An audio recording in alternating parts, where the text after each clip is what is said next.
Muchísimas gracias, Manuel. Justo estaba recordando cuando presenté, casi recién llegado a Sevilla, en 2017, en el ciclo, y era junior. Y aquí estoy, sigo siendo junior y aquí estoy haciéndome pasar por lo que no soy. Muchísimas gracias, de verdad, es un honor y un ciclo que de verdad es digamos, un referente en los estudios modernistas españoles y europeos, la verdad, es todo un privilegio estar aquí otra vez.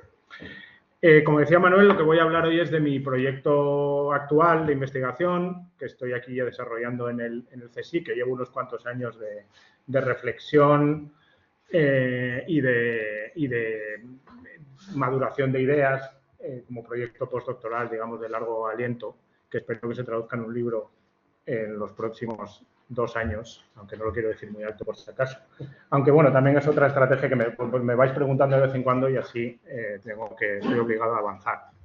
Y el proyecto, el título de la presentación de hoy es básicamente el título del proyecto, Un imperio de testigos, prácticas de justicia y circulación en el Atlántico hispánico. Y la idea es pensar, bueno, lo voy a desarrollar ahora. En tiempos de lo que se llama posverdad, hasta las evidencias más sólidas en términos de espacios de justicia se ponen en cuestión. Hace unas semanas la exministra del Partido Popular, Dolores de Cospedal, en el Congreso negaba las evidencias sobre su participación en el espionaje a partidos políticos en el proceso. Hablamos de evidencias digamos, sólidas, grabaciones de su voz, peritajes judiciales, pruebas escritas, etcétera, etcétera, cuestionaba el valor de esas pruebas. Y algo similar en el juicio que ha sido muy mediático de un futbolista brasileño por violación por violación a una mujer, ha quedado absuelto y ha generado un debate sobre la fiabilidad de los testimonios para determinar las verdades judiciales, en este caso de la víctima, pero también el contexto en el que la víctima relataba su vivencia. Vemos un análisis que se titula Increíbles por defecto. Vemos sistemáticamente cómo se cuestionan los testimonios de las víctimas de violencia machista, por ejemplo, y del entorno que las rodea, y con ello se cuestiona de alguna manera su capacidad para discernir la realidad y con ello sus propios valores, o en términos temprano modernos, su naturaleza o su virtud o su capacidad, digamos, como mentes conscientes. Pensemos ahora cómo sería una reconstrucción judicial hace 400 años, con qué materiales se trazaban las pruebas y con qué evidencias se determinaban las sentencias de los procesos judiciales. Esa es un poco la idea sobre la que quiero reflexionar hoy. Los elementos de fondo que sostienen el sistema, las pruebas, los peritos, la validez de los testimonios, siguen en esta serie de ejemplos, siguen de alguna manera en el substrato de lo que se determina en los tribunales de justicia. Las reflexiones, como decía, de mi proyecto van sobre el uso y el valor de los testimonios en el sistema judicial de la monarquía hispánica, en concreto en los tribunales de justicia criminal, que eran principalmente las audiencias y las chancillerías de la monarquía. Siguiendo una perspectiva basada en el concepto, en la idea de usos de la justicia, un concepto acuñado por mi querido Tomás Mantecón a finales de los 90, pero que recientemente ha tenido una segunda vida o tercera con una perspectiva global a través de la Edad Moderna. Este concepto, esta idea de usos de la justicia pretende otorgar lo que se dice agency o capacidad de maniobra a grupos subordinados llamados gente corriente, entre comillas, a través de su participación en las Cortes de Justicia. Entre los grupos de gente corriente, mi interés se centra en el uso que de la justicia hacían los testigos que declaraban en los juicios. ¿Cómo declaraban? ¿Para qué declaraban? Me voy a centrar así en varias preguntas. ¿Cómo y por qué se elegía a los testigos? ¿Qué validez tenían los testimonios según el grupo al que perteneciese cada individuo? ¿Qué impacto tenían los testimonios en la resolución de los juicios y sus sentencias? ¿Y cómo se probaba todo esto? Si es que se podía o se intentaba.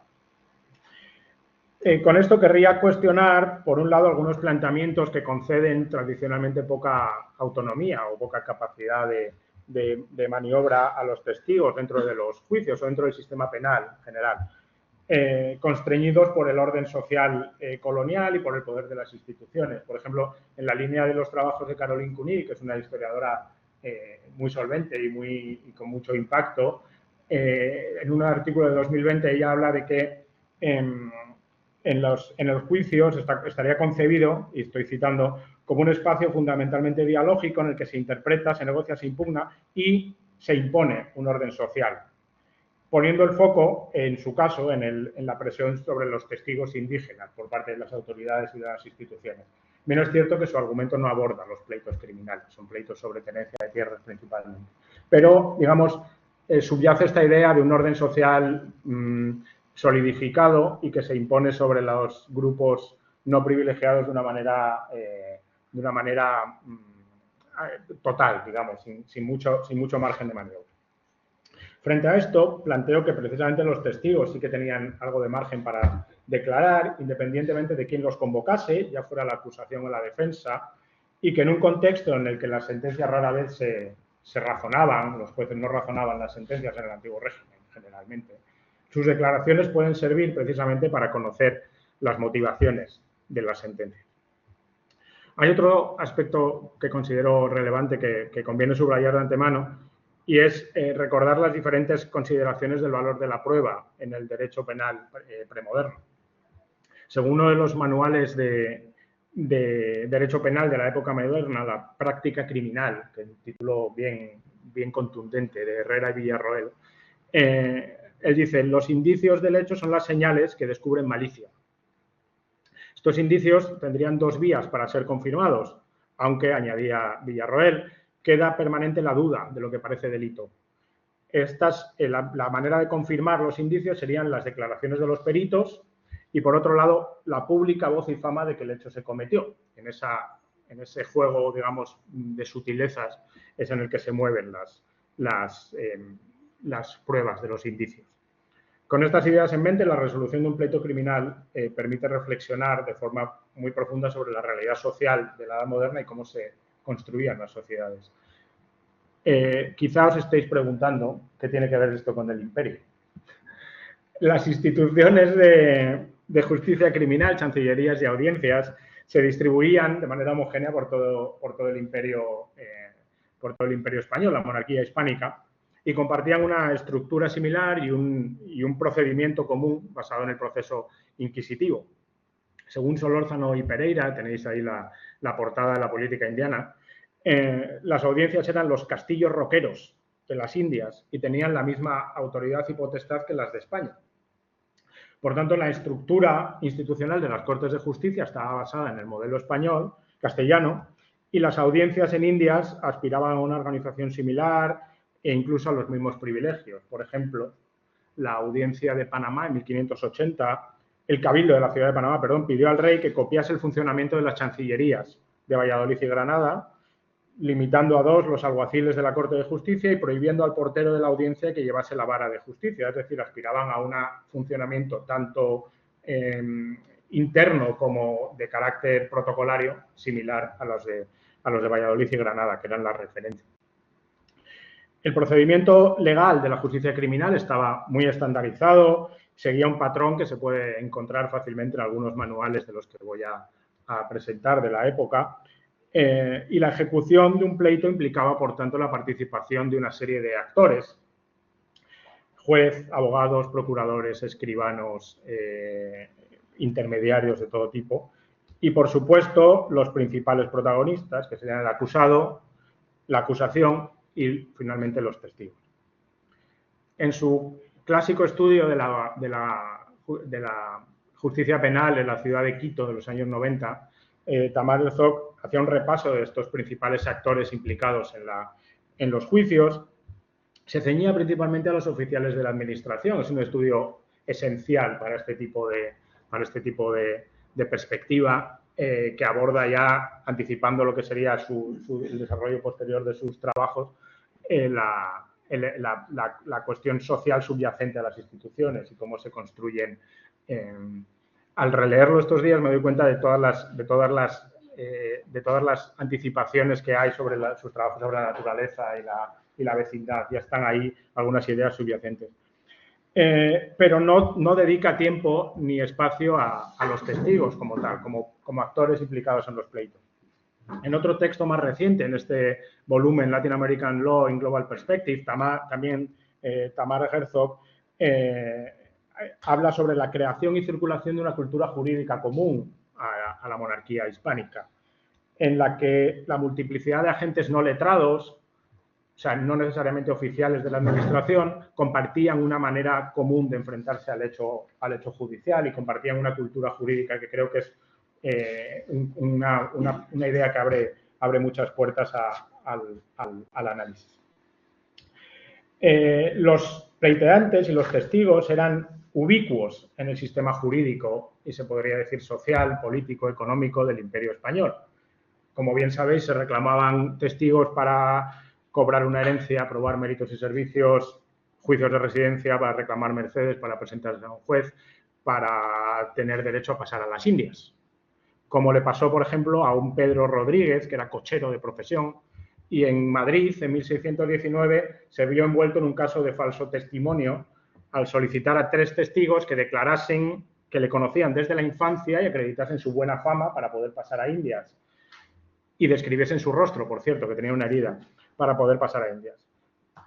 Rodríguez, en todo este proceso, él había dicho que era de un pueblo al lado de Logroño, llamado Nazca, pero en realidad se le obvió decir que había nacido en Limoges, en Francia. Al igual que los otros 3 testigos que presentó, que tampoco eran del mismo pueblo, sino que eran 2 franceses y 1 portugués. Un chivatazo de otro testigo había levantado la irregularidad y se aportaron más detalles sobre el asunto. Nuevos testigos fueron llamados por las partes para intentar dilucidar si efectivamente las personas implicadas eran quienes decían ser. Y la cosa no fue poco trabajo, porque el alguacil tuvo que ir casa por casa de esta gente, no les encontraban en su casa, repetían por la tarde, o sea, no era una cuestión baladí, no era una cuestión que se ventilase de manera rápida, sino que se dedicaba tiempo, papel y dinero a localizar este tipo de actos.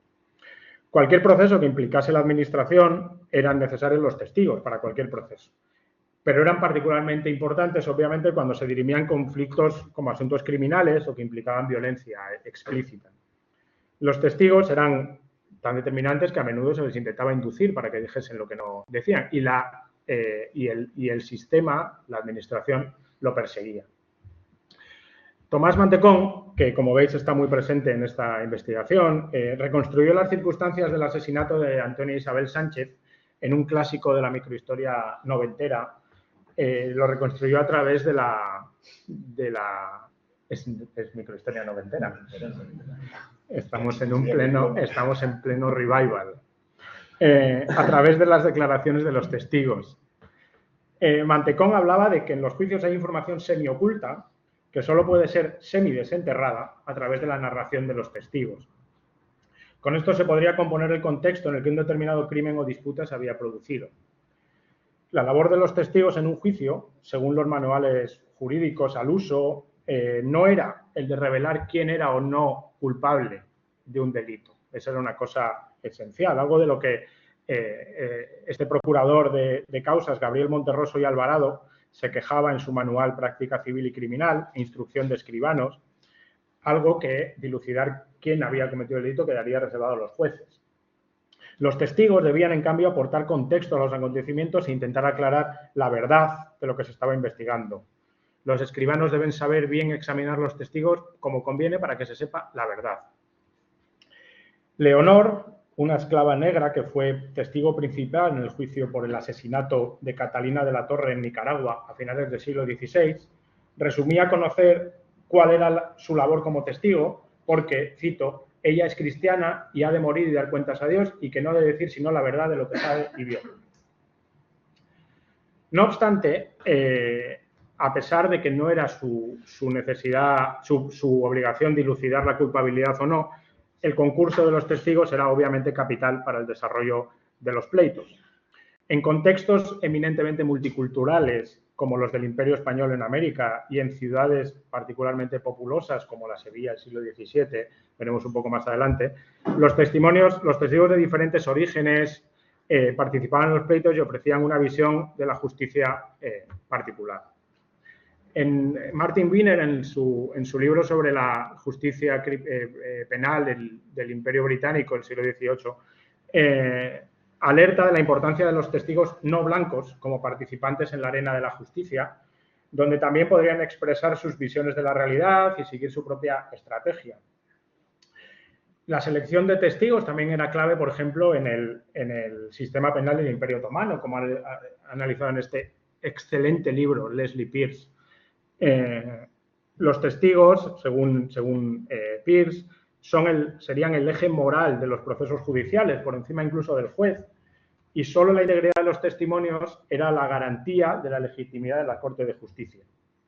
Los testigos en el sistema otomano, por lo tanto, tenían que ser moralmente más irreprochables que los propios jueces.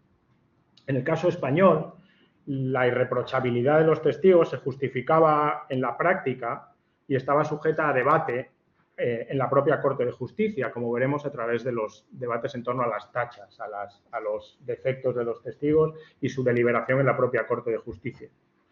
Las cautelas, en el caso español, no serían solo de índole moral, sino primordialmente de tipo práctico y vinculadas a la pública voz y fama y elementos esenciales, digamos, a la propia cultura política y jurídica castellana.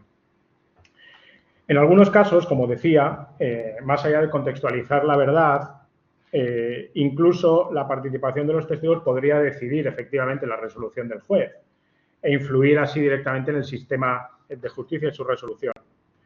Así fue en el caso mencionado antes de Catalina de la Torre, quien murió a manos de su marido, Andrés Benítez de Lugo, y el concurso de los testigos resultó clave para condenar al acusado. Estos son algunos de los testigos que aparecen en el juicio, entre muchos otros. Esto es un pleito razonablemente largo. Una de ellas, Catalina Brand, esclava de la cuadrilla de Benítez, es decir, una esclava del acusado, aseguró que afirmaba sin falta que éste había asesinado a su mujer. Ella lo sabía. Para ratificar esta información, aseguró que el acusado había amenazado a su propia sobrina, a la sobrina de él, con matarla si decía lo que sabía. La sobrina, que se llamaba también Catalina Ruiz, confirmaría esas amenazas en su segunda declaración, en la que describió los detalles del asesinato, influida además por la presión, por decir la verdad, por parte del escribano, ¿no? La presión, digamos, por aclarar su testimonio, diciéndole: le dije que mirase lo que decía, que mire que es cristiana y que está Dios en los cielos, que todo lo sabe y ve, que no levante testimonio, que la llevará el malo, y que Dios ha de aclarar la verdad y castigar al que mal hiciere y el que levante testimonio a otro. Ella, digamos que después de una primera declaración en la que había negado saber nada, contó toda la historia de cómo la había asesinado y de los motivos por los que lo había hecho, que era una cuestión de herencias principalmente. Estas variaciones en las declaraciones, este cambio de declaración de una testigo clave, estarían influidos por otra estrategia de algunos de los testimonios, de algunos otros que se perciben a través de otros testimonios, que afirmaban la necesidad de contar la verdad. Francisco de Chaves Galindo, otro testigo, recogía algunas reflexiones de diversas mujeres con las que había podido conversar. Y este es otro elemento clave de todos estos procesos, que es la circulación de la información, el cotilleo y la porosidad de las relaciones públicas y privadas. Estas mujeres, algunas de ellas, alertaban sobre la posibilidad de que si no se condenaba a un hombre que mataba a su mujer, podía extenderse la violencia hacia otras mujeres. Decía: guay de nosotras las mujeres, y esto sí que la mató, y no se venga cada uno y mate a la suya. Y otra mujer le decía: si una cosa tan pública no se castigaba, entonces habría otras víctimas posteriormente. O sea, que había una búsqueda de protección por parte de las mujeres en el sistema judicial. De alguna manera sentían que una condena iba a provocar una reacción, cosa que la estadística y la sociología muestra que no es cierto. Pero digamos que había ese intento de estrategia. Y además muestra la circulación de información entre los testigos, la porosidad de las relaciones públicas y privadas en estos espacios locales del Imperio Español. Los testigos, como decía, no eran, por lo tanto, vamos sumando, digamos, elementos al análisis, no eran actores inocentes, ni digamos, inocuos, inicuos.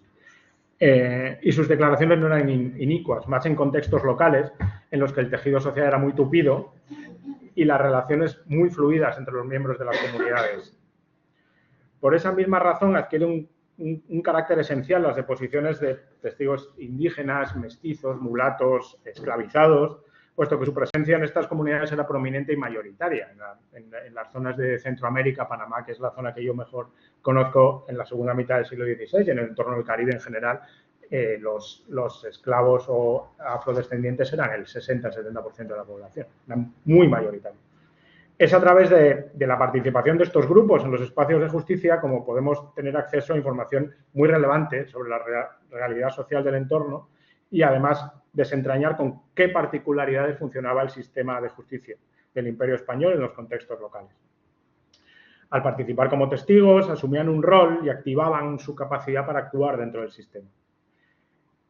Este hecho no contribuiría necesariamente, y sobre esto intentaré argumentar algo más, no contribuiría necesariamente a la profundización de su dominación dentro del sistema, sino que indicaría la adaptación del sistema a los contextos y la propia modulación de los discursos y conceptos de la realidad social. No todo funcionaba como en Valladolid o en Granada, sino que se articulaban soluciones a cada contexto.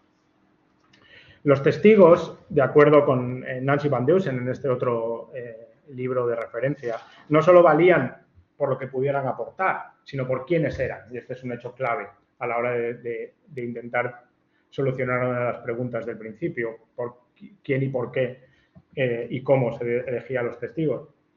De hecho, según algunas aportaciones de la sociología del derecho, este libro de los años 90 también de Carol Jones, Expert Witnesses, no se ve bien, pero creo que pone Science, Medicine and the Practice of Law. Según algunas aportaciones, el veredicto judicial de culpable o inocente se construiría a partir de la mirada pública, tanto como a partir de la ley. Pero se puede dar la vuelta a este argumento o matizar estos argumentos. En el contexto de un pleito, siguiendo la articulación de Van Deusen, quiénes eran los testigos estaba en realidad determinado por qué podían contar. O sea, su valor como testigos dependía de lo que pudieran aportar al contexto de la resolución del pleito. Por lo tanto, su valor y su calidad dependían del uso que ellos hicieran de la justicia, no tanto de cómo la justicia les usaba a ellos. Y de su capacidad para movilizar testimonios y crédito social en su entorno, algo que también resulta clave en sociedades, como decía, en las que el rumor operaba como un factor clave a la hora de crear o destruir reputaciones. Vamos a intentar analizar algunos de los conceptos de los que vengo hablando, que aparecen en el repertorio de análisis de la realidad social y que se pueden aplicar a los testigos para observar cómo la práctica jurídica y el contexto alterarían su significado. Muy bien. Sí, muy bien. Porque, como decía Herrera Villarroel, en una frase que me gusta mucho, vale más una onza de práctica que un quintal de teórica. Vamos a ver algunos de estos conceptos que son clave y que son frecuentes en el discurso de la Edad Moderna y del Antiguo Régimen, para intentar dar respuesta a alguna de las preguntas del principio. ¿Cómo se seleccionan los testigos, por ejemplo? Según la práctica de procuradores de Juan Muñoz, que aunque esta edición es de principios del siglo XVIII, se escribió en la segunda mitad del siglo XVI, los testigos debían ser personas honrados, de buena fama, porque hagan bien su pleito. Luego añadían otros elementos serán interesantes para lo que viene después. Ninguna mujer si no es de buena fama, pero si el pleito es considerado sobre cuestiones femeninas, como baño, horno, molino, río, fuente, o sobre hilazas o tejimientos, sobre partos o catamientos de mujeres y en otros hechos mujeriles, sí podrían participar las mujeres. Tampoco podrían ser testigos en general quien hubiera dado hierbas, ponzoña para matar a alguno, para hacerle mal en el cuerpo, para hacerle mal parir a las mujeres preñadas. O sea, había restricciones a quién podía testificar, según la teoría. Pero, ¿cómo medir la buena fama de los testigos? ¿Qué significa buena fama? ¿Y qué significa lo mismo en todos lados, en todos los contextos, entre 1510 y 1799? Tomemos, por ejemplo, el caso de Jerónimo Ponce, que era un marinero mulato de 21 años, originario de Sevilla, pero apresado en Cuba y acusado de pecado nefando. Pecado nefando es sodomía. En unos términos tan explícitos que sería poco edificante traerlos aquí en horario infantil. La acusación es algo de lo más brutal que he leído yo en el archivo en mi vida. Tuve que ir, en el archivo estaba y había un colega por ahí y le pregunté, ¿aquí pone lo que yo creo que pone? Porque era una cosa realmente, quien lo quiera saber puede escribir un email, pero bajo su responsabilidad. Fue apresado de pecado nefando, ya te lo diré ya. Pecado nefando, primero en tierra, en La Habana, luego en el barco de vuelta a España y luego en la cárcel de la Casa de la Contratación, en 1603, donde se inició el juicio. Os anticipo que este pobre muchacho, que era considerado menor de edad, terminó quemado en la Puerta de Jerez en 1604 y no le enjuició la Inquisición, sino la Casa de Contratación, que es otra cosa llamativa. Los testimonios que digamos, montaron el juicio y dieron las pruebas para condenar a estas personas a ser quemado, que no es poca cosa, porque tampoco, o sea, el sistema penal del antiguo régimen no estaba matando gente todo el tiempo, como bien sabéis, o sea, no se condenaba a muerte con tanta frecuencia. Eran, por ejemplo, un mozo de color mulato, Francisco Rodríguez Valero, preso culpado de una muerte. Alonso Hernández, morisco del Reino de Granada, que está preso por culpado en una muerte. Mozo preso que dijo llamarse Juan Rodríguez y estar preso sobre un hurto. Estos testimonios de esta gente con esta fama o con esta, digamos, estos antecedentes, diríamos, en términos criminales, su buena fama provenía de su capacidad para mostrarse como más virtuosos que el acusado. Uno de ellos dice algo así como es que esta cárcel es un sitio honesto y están aquí haciendo unas prácticas que no lo son, por lo tanto, de alguna manera contaminan todo el contexto. Se presentaban como más virtuosos que el acusado. La defensa de Jerónimo Ponce, que como era menor, tenía un procurador de menores, como una especie de tutor, un tenedor, se defendía diciendo precisamente que todos estos testigos están presos por ladrones, otros delitos graves, son menores de 20 años, no son suficientes testigos ni se les debe dar fe ni crédito. Y seguía. Dicen que son sodométicos, lo cual es en la cárcel y entre malas personas y delincuentes, y es falsa, y para que se pueda proceder es de derecho que sean hombres benévolos y de buena vida y personas honradas, y de otra manera no hace indicios. ¿Os acordáis? Al principio hablaba de los indicios como algo que hay que probar de diferente manera. Una de ellas la buena fama. La cuestión es que, de una manera o de otra, el resultado del pleito, la sentencia, condenó a este chico a la hoguera, a pesar de que él nunca confesó, a pesar de que le sometieron a tortura, etcétera, etcétera, a él y a su supuesta pareja. En otros casos, esa buena fama, cómo probar la buena fama, se basaría en la autoridad que los testigos pudieran probar. Esto enlazaría con la siguiente cuestión relativa a la validez de los testimonios, una de las preguntas del principio, de aquellos que ya tendrían buena fama. La autoridad de la fuente, según la dialéctica clásica, definiría la validez del testimonio en un contexto previo a las pruebas, digamos, llamémoslo científicas o factuales. Herrera y Villarroel, de nuevo, dice, las declaraciones de peritos, de expertos, tienen que ser de posición fundada en ciencia y se adquiere por presunciones y conjeturas y se debe explicar en qué ciencia se fundan para persuadirse. Es decir, los expertos, los testigos expertos, y ahora veremos un ejemplo, tenían que argumentar por qué eran expertos y cuál era su valor para aportar un testimonio, digamos, pericial, diríamos ahora. Por lo tanto, la autoridad de estos testigos se basaría en su capacidad probada para ejercer o para tener una autoridad, llamaríamos científica, basada en la ciencia.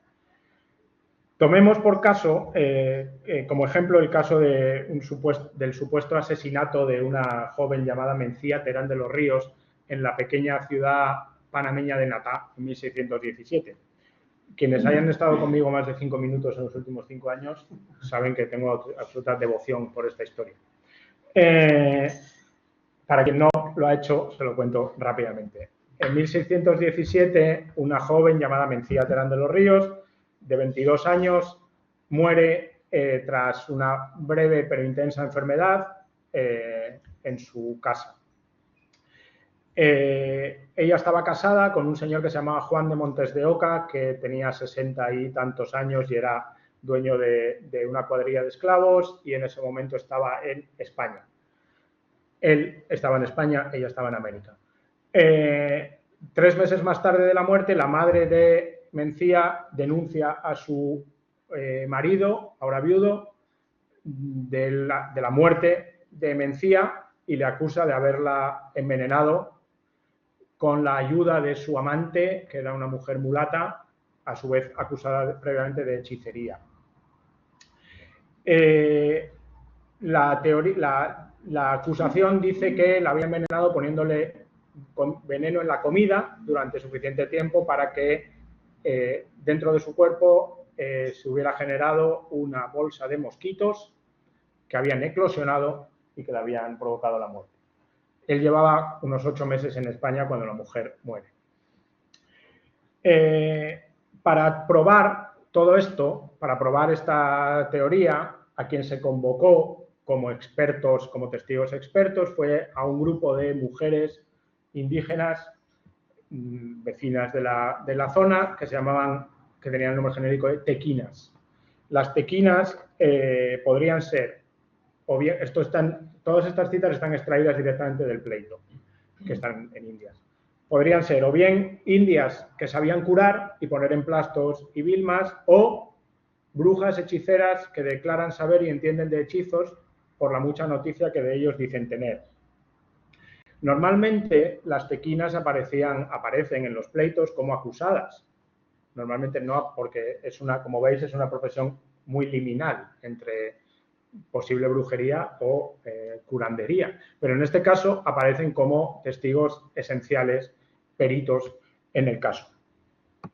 Esta ambigüedad en el grado de experiencia y de autoridad de las tequinas se dirimiría durante el juicio por un pleito de tachas que se les puso. Las tachas eran una acusación de que los testigos no eran suficientemente válidos para testificar. Y atacarían tanto a su fama pública como a su propia actividad profesional, que estaban ligadas en este caso. Y aquí podéis ver hacia las mismas personas se decían una cosa y completamente la contraria en el mismo juicio, en función de quién era la acusación o la defensa. Doña María Caldera, que aparece ahí con su doña prominente, según la acusación era india de poca verdad y muy acostumbrada a tomarse del vino, persona vil y baja, fácil en el jurar. Mientras que para la defensa era la cacica más principal de la tierra, tenían opinión de mucho punto y verdad y conocida generalmente como señora Doña María. Además, había sido invitada a la boda de Mencía, o sea, era una persona muy integrada en la sociedad local y con, digamos, relevancia social. El criterio que prevaleció en el juicio fue el de su valor como curanderas, expertas en dolores de madre, porque de hecho este señor fue condenado, no a muerte, pero el juicio, digamos, lo lo perdió. Y entre de nuevo, entre esta ambivalencia entre el valor de un testimonio y de otro, por un lado, la acusación decía, afirman cosas que los médicos competentes en el arte no pudieron saber ni alcanzar, y será bien que se vea en qué fundan la experiencia que dicen tienen en semejantes casos que muestran tanta sospecha de supersticiosos y dañosos, mientras que la acusación diría, en materia de hechizos son las que pueden deponer mejor que los médicos, que pretende la parte contraria, pues demás que son las que tienen experiencia y dan razones suficientes, vieron y tocaron con las manos el cuerpo y no los médicos, y la experiencia maestra de las cosas está en favor de mis partes. Por lo tanto, a la hora de convocar testigos peritos en hechizos y venenos, debería contarse con la mayor autoridad en la materia, es decir, las hechiceras indígenas que conocerían el contexto. De esta forma, además de resolver supuestamente el caso, se reforzaría esa autoridad, que venía acreditada, por cierto, y esto aparece entre los papeles del pleito, su participación en otros casos de curaciones y su determinación de muertes en la región. Como vemos, el valor del testimonio se basa en la autoridad y credibilidad de quien lo da, independientemente de su origen o antecedentes o de su etiqueta social, étnica o racial. Este hecho alteraría así el significado de la buena fama de los testimonios, o lo complicaría más que alteraría, y acentúa la ambigüedad conceptual recurrente y tan frecuente en el antiguo régimen. Sobre el caso de las tequinas como grupo, digamos, social, se ha abordado el hecho de que la epistemología tradicional ha sido alterada por la experiencia en el Caribe. En el libro hay un libro de Experiencia al Caribbean de Pablo Gómez que aborda este hecho. Pero no tanto su peso que la maquinaria judicial imperial. Este caso, como decía, termina con una condena individual. Condenaron a Juan de Montes de Oca al destierro y a pagar una multa. No le condenaron a muerte como era el deseo de la acusación. Pero también puede ser una forma de percibir estos espacios de justicia como un campo de pruebas de movimientos sociales, raciales, epistémicos que permiten reflexionar sobre la modernidad, el acceso a la modernidad y la solidificación del sistema de justicia como un espacio de racionalidad. La cuestión en este caso es que las tequinas son una autoridad médica, pero no tienen razón. O sea, apoyan con su experiencia que efectivamente había sido envenenada. No es que, digamos, aporten su experiencia médica sancionada, sino que ponen su experiencia para justificar la hechicería. Tenemos, por un lado, la cuestión de que desde las instituciones de justicia se buscan los mejores testigos expertos posibles, pero estos declaran, digamos, en contra de la medicina galénica. Hay que considerar, por otro lado, la habilidad del procurador de causas para movilizar el argumentario, que es esencial en este caso, pero en última instancia es el juez el que toma o no en consideración los testimonios. Voy terminando.